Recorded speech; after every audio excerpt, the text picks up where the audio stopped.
What is up, Penn Nation? Aloha. You are now tuned in to yet another edition of BJPENN Radio. As always, guys, I'm your host, Jay Kinch. Pleasure to be here with you each and every week.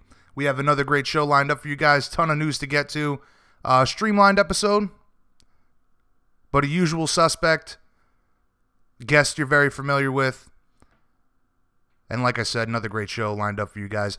BJPENN Radio is live each and every week, whether it be Wednesday or Thursday, sometimes 8 p.m. Eastern, 5 p.m. Pacific, sometimes 9 p.m. Eastern, 6 p.m. Pacific. But regardless, we continue to bring you guys the best possible guests each and every week.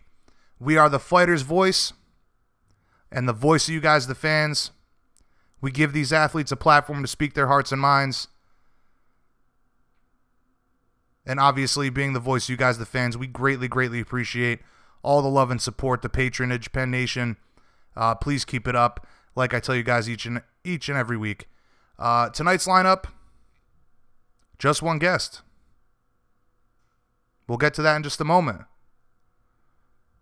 But I drill it into your heads. I tell you every single week, you're home for MMA news. You already know this. BJPENN.com. Make sure you guys bookmark us. BJPENN.com/MMA news. Stay up to date and the latest and greatest of the sport that we all love of mixed martial arts, whether it be the hot topics, the breaking news, exclusive content, viral videos, technique videos, everything that you want, all under one roof. BJPENN.com, we have got you covered, guys. We're the largest independently owned and operated MMA news site out there today. All of you fine folks in Penn Nation make that possible. We are much obliged for that. And in return, we continue to bring you guys great content each and every day from some of the best guys in the business, to be quite honest. You know our team. You're familiar with our writers, our interviewers. We got a solid team over here at BJPENN.com. And this year will be another great one. You know it. We know it. And again, if you're tuned in, you guys know what's up. So we greatly appreciate it. Tonight's guest, just one guy, one man show. Been on BJPENN Radio many times, especially in the past year, of course. Good friend of the show, good friend of the website. Brash and outspoken. One of the best heels in the business of mixed martial arts today. Also transitioning into pro wrestling as well. Number 3 ranked welterweight in the UFC. Of course, I'm talking about Colby Covington. Lots to discuss with him. Not the longest interview we've done with Colby, but, you know, we touch all the topics. Of course, he's always got his crosshairs targeted on Tyron Woodley. Much to say about Rafael dos Anjos. But we'll talk a little bit about the Stephen Thompson, the possibility of a fight with Stephen Thompson. You had heard it here on BJPENN Radio a couple weeks ago that Wonderboy is open to a fight with Colby. So we'll get his thoughts on that. We'll talk about the landscape of the division. Whether or not he intends to sit out for an extended period of time, waiting for this title shot that he believes he already deserves. Hard to argue. I mean, obviously everybody's looking for the RDA Woodley fight. But after that, I mean, who else can you give it to? Number 3 ranked guy is Colby Covington. So, much to discuss with him. Of course, we're going to talk a little bit of pro wrestling and the debut of Ronda Rousey in the WWE. We're going to get to that here in just a moment with the news. But always a good time with Colby. You guys know him. He's funny. Whether you love him or you hate him, chances are you tune in and you read his stuff and follow what he's talking about. So, polarizing figure in the sport of mixed martial arts, to say the least. Great guy, always a good convo. Pleasure to have him back on. So, that's our guest tonight. As soon as I get done with the news, we'll be rolling that. ATT prospect. As I mentioned, number 3 ranked welterweight. Looking for a title shot, Colby Covington. So let's get into some news. First off, let's recap UFC Fight Night Charlotte. We're just going to touch on, the main card here. Bobby Green gets the big win over Eric Koch. If you guys remember, we were all looking at Bobby Green as potentially being a breakthrough star. Marketable guy in a lot of ways. Maybe not so much in other ways, but people like him. I like him. Funny guy, kind of fits into that, that hip persona of the day, if you will. Jeez, I sound like an old man. Anyway, with that solid win over Eric Koch, he can start that journey to stardom once again. Hoping to see some more big things from Bobby Green. Glad to see him back with a big win over a tough guy like Eric Koch. Gregor Gillespie continues to impress. Scores the first round finish over Jordan Rinaldi. Keep your eye on Gregor, guys.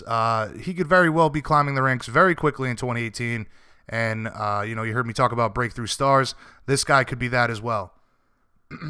Andre Fili gets the win over Dennis Bermudez via split decision. Plenty of controversy, as always, with the split decision. But Fili gets the nod over a top-ranked guy in Bermudez and builds some momentum at 145. Interested to see where both guys go from here. Obviously, both had addressed it after the fight. You can read all of that at bjpenn.com/MMA news. But hey, man, it goes to decision. It's a sad fact of the sport. We see it time and time again. Judges get it wrong. Judges screw somebody. I'm not going to get into who I thought won or anything of that sort, but you go back and watch the fight. You make your own decision. And, hey, man, it's how the cookie crumbles sometimes, unfortunately. Somebody's got to go in there and win. Somebody's got to lose. It's the nature of the game. And, of course, in the main event, Jacare Souza finishes Derek Brunson in the first round, lands a beautiful head kick that led to the finish. Jacare back in the win column. Brunson took the loss in a very professional manner, in my opinion. Very humble guy. Says he'll be back. I have no doubt that he will be. Jacare stops that momentum of Brunson. He was on a tear. Finishing, guys. Big win. Much needed win for Jacare, in my opinion. And, of course, he looked great out there. Weidman has shown some interest in fighting Souza now. Souza has addressed that. Again, you can go to bjpenn.com/MMA news to read up on that. Great card, though. However, pulled in the worst numbers of any UFC fight night.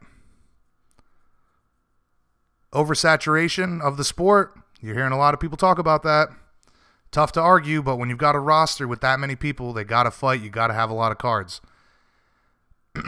Personally, my problem is where do you find the time every single Saturday to watch some fights? I'm diehard. I'm hardcore. I watch every single fight that I possibly can. I never miss the big cards. But, man, sometimes, you're just busy on a Saturday.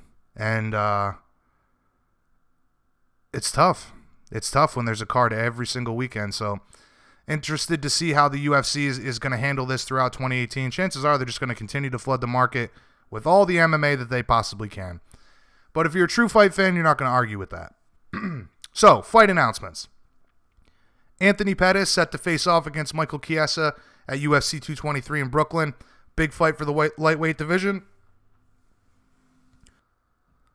Both guys got a lot to prove going into this fight. Getting back in the win column, coming off some tough fights. So very interested to see how that one plays out. As I mentioned, very important for the division at 155. Al Iaquinta finally gets a deal done with the UFC. Set to face Paul Felder on that same card, UFC 223 in Brooklyn in April. That's a big fight for the lightweight division as well. You've heard Iaquinta on the show talk about how he was unhappy with the deal he had. Sounds like they come to terms. He's gotten what he's wanted. Justin Gaethje, Dustin Poirier. That fight has become official. Huge fight at lightweight as well. I mean, we all know how stacked that division is. Full of killers, very talented guys. And with the tear that Dustin Poirier has been on, and knowing how Gaethje fights, got fireworks on it, written all over it. Pretty much at this point, any fight that Justin Gaethje is in, you can expect some serious violence. So, that fight becomes official. It had been reported, but it seems that it is now officially done. Fabricio Verdum set to face Alex Volkov at UFC London in March.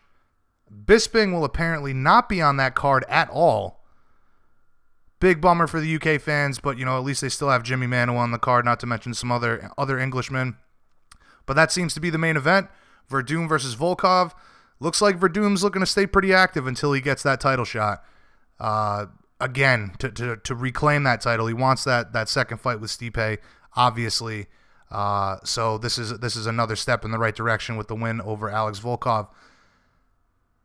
And the biggest fight announcement, without question, speaking of heavyweights and speaking of Stipe, Daniel Cormier is going to be moving up to fight Stipe Miocic in July at UFC 226.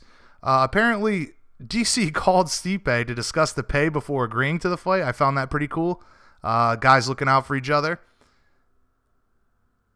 You can imagine there's going to be a ton of mutual respect leading up to this fight.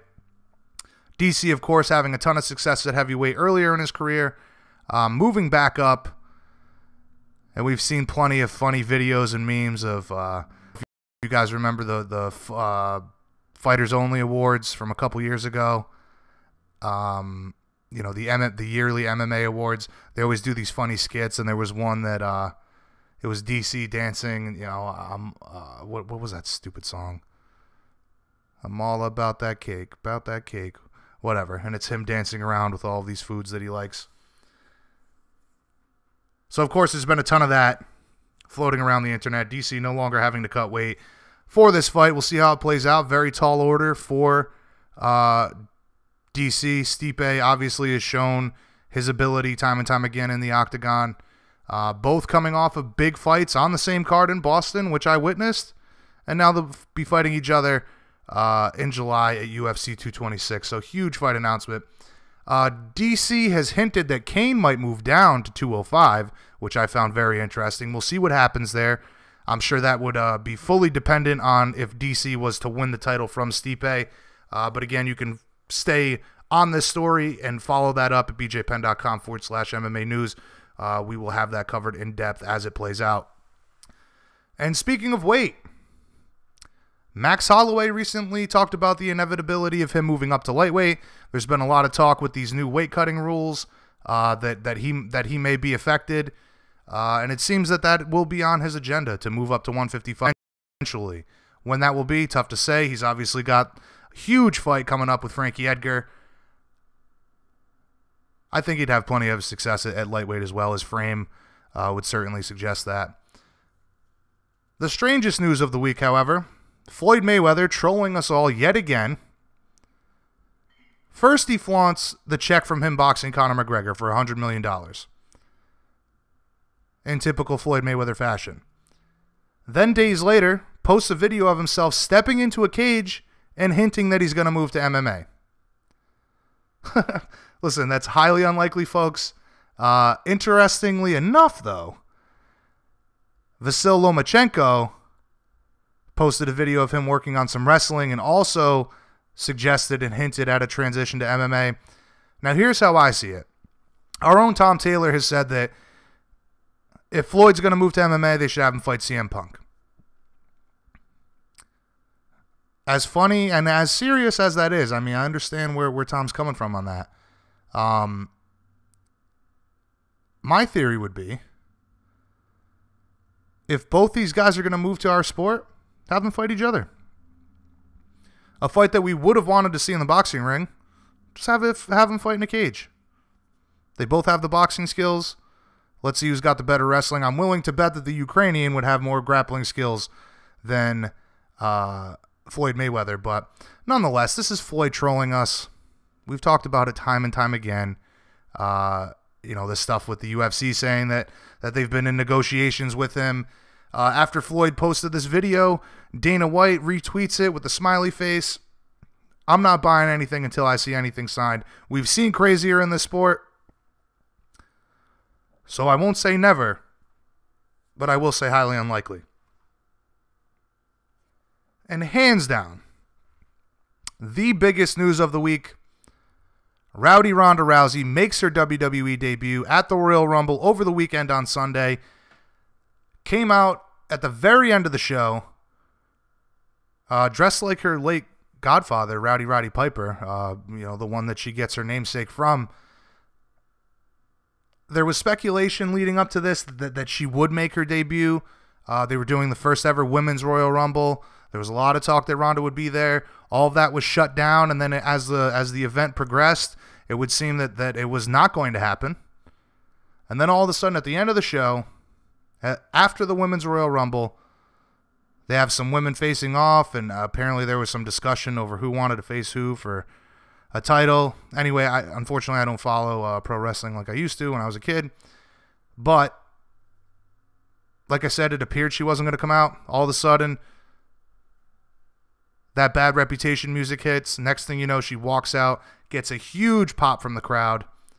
Good for her, man. For all the hate that Ronda Rousey's gotten over the past few years, at the end of the day, what do you want from someone that was marketed and loved by the promotion that she fought for, had a ton of success? Sure, any expert would have told you, oh man, her striking is not there. However, she went out there and KO'd some tough opponents.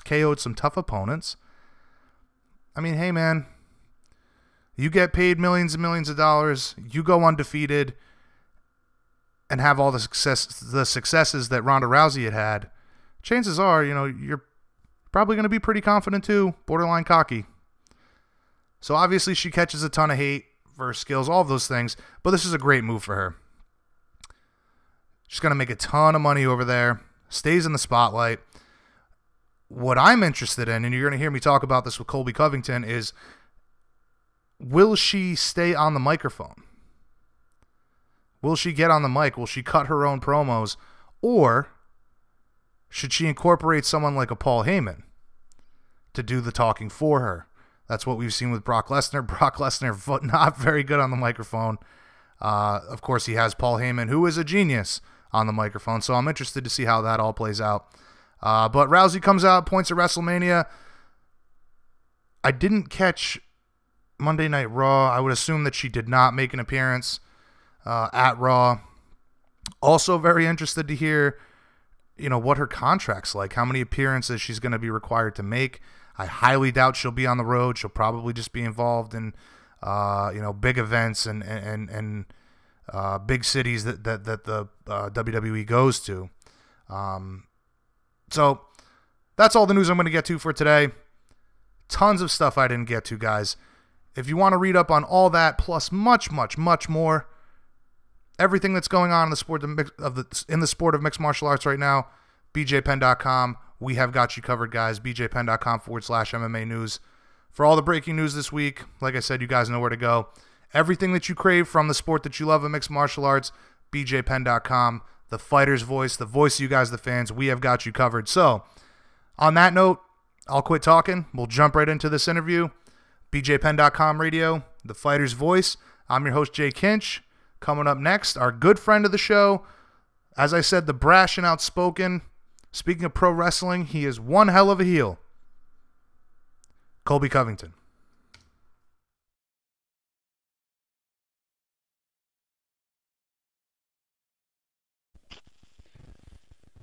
All right, Penn Nation, please welcome back to the show one of our favorite guests, the number 3 ranked welterweight in the UFC, an outspoken man to say the least. Of course, I'm talking about Colby Covington. Colby, what's going on, man? How's your 2018 been so far? Yo, what's up, Jason? Thanks for having the baddest man in the world back on BJPENN Radio. Always a pleasure, man. Always a pleasure. So tell us, how has your new year been so far? We haven't spoken. I think the last time we spoke was before the new year. How is 2018 treating you so far? Oh, dude, 2018 is amazing, man.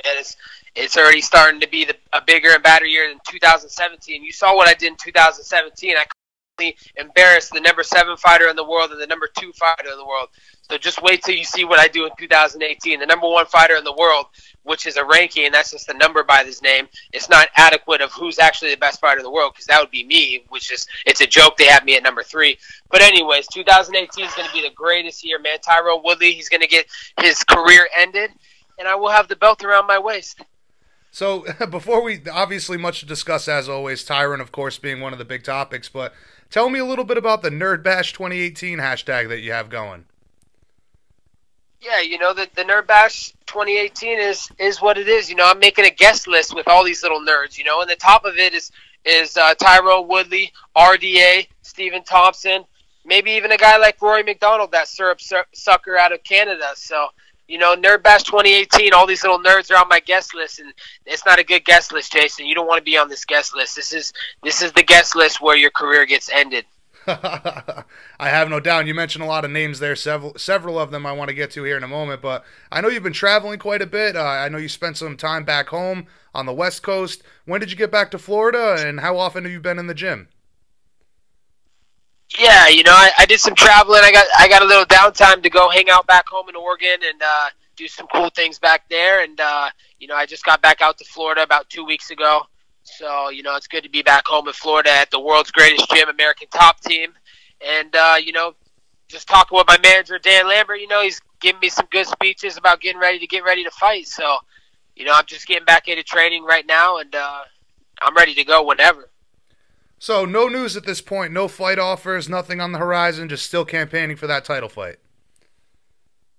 Yeah, nothing, you see how Tyron Woodley's acting in the media, he's trying to run from everybody. He's trying to look for unimaginable fights that aren't even out there, he's trying to look with fights with lightweights, Conor McGregor and Nate Diaz. Those guys aren't even welterweights, Tyron. You're making yourself look like a bitch.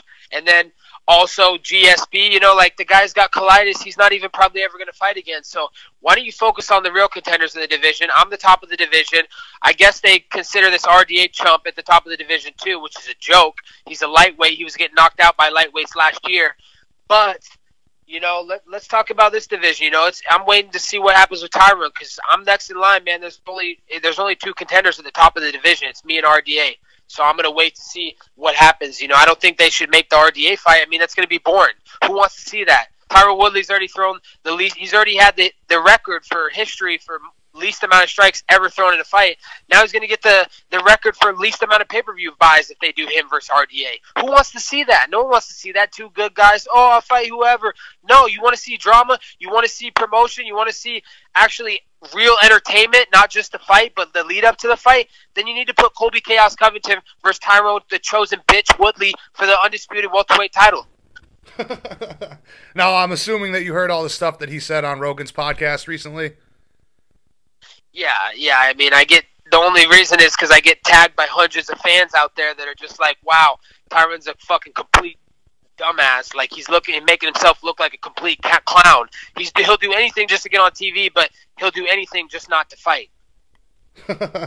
Now, obviously, he had, he had some words towards you, but he just kept saying GSP in July. Obviously, you mentioned the colitis there. That sounds like it's very unreasonable to think that Tyron would be fighting GSP, and obviously you have a lot to say about that. What do you think the likelihood of that matchup is? I mean, and do you think Tyron has the right to sit out and wait for that big money fight? I mean, honestly, the likelihood of GSP versus Tyron Woodley is probably 0%. That's the likelihood. GSP has colitis. He said his coach has said he's going to be out maybe 2 years. The guy doesn't want to fight again, man. Why do you think he left the division, man? He wanted to come back for one money fight. He got it with Bisping. He put enough money in the bank. He doesn't need to come back and fight. So GSP is done. He's out of the equation. He's not going to fight again. If he's fighting ever again, it'll be one fight, and that'll be Conor McGregor. He's not going to come back and fight Woodley. There's a reason he's not fighting Woodley, because Woodley's not a fucking draw. He couldn't sell 100,000 pay-per-view buys if his life depended on it. All Tyron Woodley does is he tries to piggyback off all the other stars of the UFC, off of Conor McGregor, off of DC or Stipe. He can't even pay-per-view himself. He can't even main event it because he's a joke. No one will watch him fight because he's boring and he's a little bitch. Now, he caught a lot of flack for, he's got a lot of criticism for the statements he's made about racism in the UFC, and some accuse him of race baiting. I mean, in that conversation, I don't know if you listened to much of it, but do you hear that same kind of stuff? Is he playing the woe is me character in all of this? Yeah, he's trying to play the victim role. He's a joke, man. No one likes him. No one wants to watch him fight anymore. He's boring. He's not exciting, and and he's just mad. He's mad that the fans hate him, and he's just trying to say, "Oh, you hate me because I'm black," you know. Like I heard some people within like the when the UFC countdown show came to the gym to do the countdown show before I fought Damian Maia, even they were saying some stuff like he said some whack stuff in interviews. Like they would ask him like, "Oh, what do you think about the?" "Oh, no, let's not. We're not going to talk about what the fans don't like me and the racism. We're going to talk about celebrating me as the greatest welterweight champ of all time." How much of a joke is that? That's laughable, dude. Like he's the laughing stock of the UFC right now. Yeah, and I won't touch on that, but I know that he did claim that fame of the greatest welterweight of all time. Many consider that to be GSP. Some would even say Matt Hughes. But I mean, what do you think he needs to accomplish to even consider claiming that title? He needs to consider cleaning out the division like those guys cleaned out the division. Matt Hughes and GSP, they fought every contender, each and every one by one. They lined them up. They didn't sit out for a long-ass time and cry and race bait and then say, "Oh, I'm not getting these fights. Oh, there's no money fights. You're not a money fighter. You gotta clear out the division like those guys did, and that's how you become a money fighter." He can't even sell money in a money fight in his own division. I'm the only money fight for him. So, you know, to be the greatest welterweight, you got to go out and beat every contender. He's beaten 2 contenders. That's it. He beat 2 contenders, Damian Maia, the same guy I just fought, and Stephen Thompson in 2 of the most boring fights in the welterweight history. So, you know, to be the greatest welterweight, you need to go out there and prove it, and that's what I will do. I'll knock all these contenders off after I beat Tyron Woodley, and I'll take them all on one by one. Now, we're 3 months removed since the Maia fight. As we've discussed in length, very impressive performance by you. You know, you've said that you only want the RDA fight or the Woodley fight. Realistically, man, I mean, if it seems like, you know, Woodley's nursing this injury, he's not going to come back for a while, and even at this point, he's not willing to fight you, how long are you willing to sit out? There's not a time frame on how long, you know. I'm not going to be like Tyron Woodley. You know how long Tyron Woodley sat out to wait for his title shot? When he was on a 2-fight winning streak, and he beat the same guy that I beat, Dung Hum Kim. He sat out for 2 fucking years to get his title shot. So, you know, you're not going to see Colby Covington sit out 2 years because I'm here to make the UFC welterweight division great again.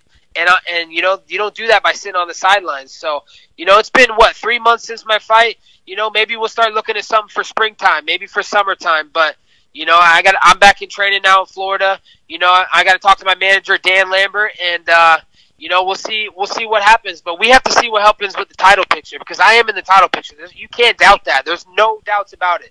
There's 2 names in it. It's me or RDA, so nothing's given. They said that Dana White said that RDA's next, but, you know, he's went back on his word before, so nothing's set in stone. We'll see if I get that title shot. Yeah, obviously the Dana White's expressed interest in RDA fighting Woodley next. Assuming that fight goes through, either way, both of those guys have you know, kind of shut down any interest that the fans and yourself have put out there about you fighting either one of those guys. However, Wonderboy says that he needs an opponent for maybe April or May. Is that a fight you'd be interested in, considering his ranking, and that could potentially be a title eliminator for you? You know, you have to talk to Choir Boy's dad. You know, you just never know if a guy like that, his dad's going to let him okay to come out and play. So, you know, that could be an option down the road. But, you know, first things first, I'm focused on Tyron Bitch Woodley and Franken Nerd RDA. Choir Boy, that's a good one. I never heard that one. So that's a possibility. It would have to be for a cemented title eliminator, but obviously, as you've said, you've got your eyes focused on the winner of Woodley and RDA if that fight gets announced. I wanted to change gears here for a moment. You recently went after Rory McDonald, said some pretty funny stuff about him being a syrup sucker or something like that. What prompted you to get into it with him? He came out and said in an interview and just saying that, like, I was the low point of MMA in 2017, and just he was talking some shit. So, you know, I just had to put him in his place and let him know what the truth was. You know, that guy's a complete joke. I mean, Robbie Lawler retired that guy a couple years ago. That guy's nose is shattered. He's nothing anymore. So the fact that he's trying to run his mouth about the UFC's greatest welterweight, Colby Covington, I'm not just going to let him get away with that. I'm holding all these nerds accountable in 2018. This is Nerd Bash 2018. So I know the comments that he made about saying, you know, we're at the low point in the UFC. You were that, and it's a sad time in MMA. I mean, like, what is your response to that? Do guys just seriously not get what you're trying to do here promotionally? Yeah, whether they get it or they don't get it, they're going to find out soon enough that it doesn't really matter. They're just going to get their faces smashed and be a part of my guest list for Nerd Bash 2018. But, everybody has their different opinion, and they think something. And so, if he wants to think a certain way, then let him think a certain way. Not everybody thinks the same way and has the same level playing field in their mind. So, if they don't get it, they don't get it, man. But I'm still the face of the UFC, and he's obviously jealous because I have taken over the welterweight division. Because he's not even talking about the guy that he beat, Tyron Woodley. He's talking about Colby Covington. So that speaks for itself. He knows who the true welterweight king of the UFC is. Well, it certainly speaks for itself that you are constantly in the news. You're one of the most talked about guys in the UFC. Never mind the welterweight division. And I know we've talked about it in length, man, but I really don't understand why people can't grasp what you're doing and take it for what it is.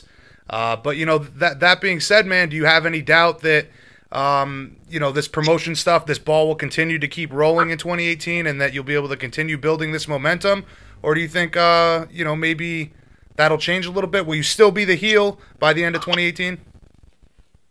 I mean, you gotta pay attention, man. I can't give you my layout of how my career is gonna go. That I can't give you that inside information. So you just have to pay attention. But I will tell you, man, this is the beginning, man. We're just giving you guys a little taste of it. You guys are gonna get a lot more soon, and when it comes back, it's gonna be the biggest thing to ever hit the UFC. That's a guaranteed fact. You heard it here first on BJPENN Radio. Haha, love it, man. All right, so let's change gears here for a moment again. Obviously, the biggest news of the week, Ronda Rousey making her WWE debut. I wanted to talk to you a little bit about Impact Wrestling and the stuff that you're doing in that realm as well. But first off, I wanted to get your reaction to her WWE debut. Do you think it was the right move? And how do you think, what kind of a career is she going to have in the world of pro wrestling? Yeah, I think it was a great move for her. I mean, she wasn't going to win any more fights, so she's got to go do something that she can win in. So maybe pro wrestling's that. And, I think it was a great move. I think she's done well for herself, and she's going to make some good money over there. So, the thing is I hope she don't fuck it up for the MMA fighters because I'm the people following in those footsteps. I'm going to be over there at WWE taking a world title soon. So I hope she doesn't act all shy and do all that weird stuff, She needs to be who she is, and who she used to be in the UFC when she was the champ. So hope she keeps that same persona and don't fuck it up for all the MMA fighters. Now, do you think she has those kind of mic skills to be proficient over there, or do you think she needs a guy like Paul Heyman? Yeah, I think she needs a guy like, even a guy like Dan Lambert. That guy's one of the best, most intelligent managers in the game. I mean, he'll shit on Paul Heyman. If they had a little face-off, man, Dan Lambert will take the cake. I guarantee it. When we went to Impact, he was going off with Jim Cornette. They were going back and forth, and Cornette knew what was up. He knew that Dan Lambert was one of the best heel managers to ever grace the sport of MMA or pro wrestling. So, she'd do well if she'd hire a guy like Dan Lambert. Man, that would be a sight to see. Paul Heyman and Dan Lambert going back and forth. I would definitely pay money to see that. Dude, it's in the near future, man. It's going to happen. So with Impact Wrestling, I haven't got a chance to catch up on stuff, but I saw some headlines. Bobby Lashley, Dan Lambert. I have a storyline that you guys are playing out over there. How has the reception been so far, and what do you think of Impact moving forward? I'd imagine we'll see you continuously on that program. Yeah, it was a good time, man. We had a great time. We got to go over there and kick some pro wrestlers' ass, so that was always fun. We had to let them know who's superior, and that's MMA fighters. So, I had a great time, and maybe we will see some more of me on there going forward, but, I can't reveal that yet. But I am going to be in a show February 3rd this weekend in Rahway, New Jersey. It's called Wrestle Pro, and you should probably tune in. It's going to be on Twitch, so Impact's going to play it on Twitch, and I got a big match, so you won't want to miss this, man. I called out Tyron Woodley, and this is going to be some viral shit. You don't want to miss this, Jason. I'm just giving you the inside scoop before it happens. Interesting. So you can't name the opponent as a surprise thing, or? Yeah, it's a surprise thing, man. You got to tune into Twitch, February 3rd, Rahway, New Jersey, Wrestle Pro. Awesome, man. Looking forward to it. So another off-topic thing here, man. I saw you made some posts about it on Twitter. You are not included in the UFC game. I know you were saying that nerds would have to pay, to have your character, the best welterweight in the division, on that game. What was your initial reaction to that? I mean, is that the plan, to have you release as a character later on, or were you just not, available in the times that they were doing like image capturing? Yeah, I got better things to do. I didn't even care about it, man. They're not paying you to be in that game, so why would I want to be on that game? So, I didn't really want to be in the game. It wasn't a big deal. It's for nerds who, come on, who plays EA Sports anymore? Those games are for nerds. So, who cares about EA Sports? Yeah, that was one of the big things with the lawsuits against the UFC, using their likeness without giving them any pay. So you do make a great point there. But I guess, listen, man, in conclusion, always generous with your time. Greatly appreciated it. Great way to kick off 2018 for our interview series with you. I'm sure there'll be many, many more throughout the year. But I guess in conclusion, man, should we expect to see you fight before summer, maybe summertime? And when will there be an announcement, maybe in the next few coming months or after RDA and Tyron get their business done? I stay ready, man. So whenever the UFC makes it right, whenever the UFC wants to bring back the world's greatest welterweight, they know I'm on call. They know my phone number. So you're definitely going to see me a couple times in 2018, and I guarantee I will have the UFC welterweight title before the end of 2018. Mark my words. All right, man. I believe you. It's been an absolute pleasure, as always, to speak with you. Looking forward to the next time and hopefully a fight getting announced, maybe in the near future. Something that makes sense, obviously, for you. And obviously getting that title in 2018. Before we let you go, any shout-outs you'd like to get in? Yeah, big shout-out to American Top Team and Dan Lambert for all the support and helping me get to where I am now. So, and thanks to BJPENN Radio for always giving me a voice. And all the fans, man, all you filthy animals out there, man, all my fans, Nerd Bash 2018, we're making the welterweight division great again. Big things in 2018. It's the Chaos Takeover. All right, man. Nerd Bash 2018. Make UFC welterweight division great again. Looking forward to it, man. You have a wonderful weekend. Have a great time on the golf course next time you hit the links, and we'll catch up again soon. All right, Jason. Good talking, man. Take care. You too, buddy. Later.